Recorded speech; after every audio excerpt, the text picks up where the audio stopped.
සතුට නිමදව රැඳෙන කරන කියන හිතන පතන සියලුම දේ ඉටුවන සුගම සුබ අලුත් අවුරුද්දක් වේවා.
ඉතින් මේ අවුරුද්දේ අපි තුන්දෙනා විතරයිනේ ගෙදර.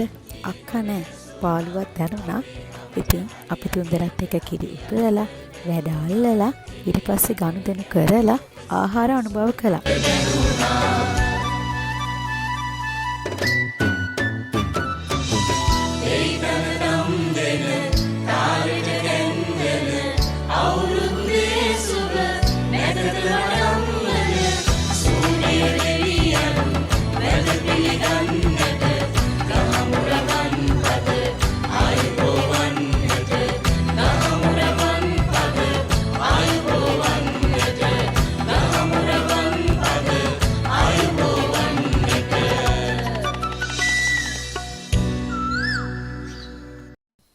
මං අවුරුදු චාරිත්‍ර වලින් ආසම ගනුදෙනු කරනවටයි ආහාර අනුභවයටයි.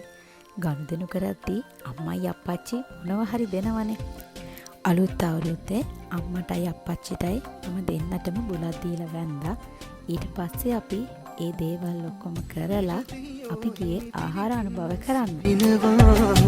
ගෝලෝ අපටත් අවුරුද්ද ඇහෙනවා. ගම්මැද්දේ හිසද්දේ හඬ රබන් සුරල් හිනාවෙන්ට නැකත් කියන්නේ. අනිරනේ ගිරවුන්නේ රහ බලන්නටත් පලක් වෙලක් මටත් කියන්නේ.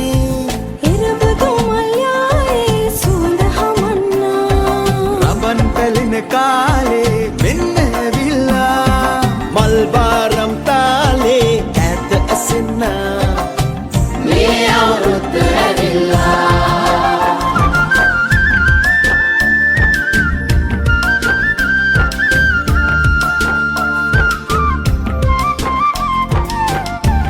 මෙයා කොහෙද මේ යන්නේ?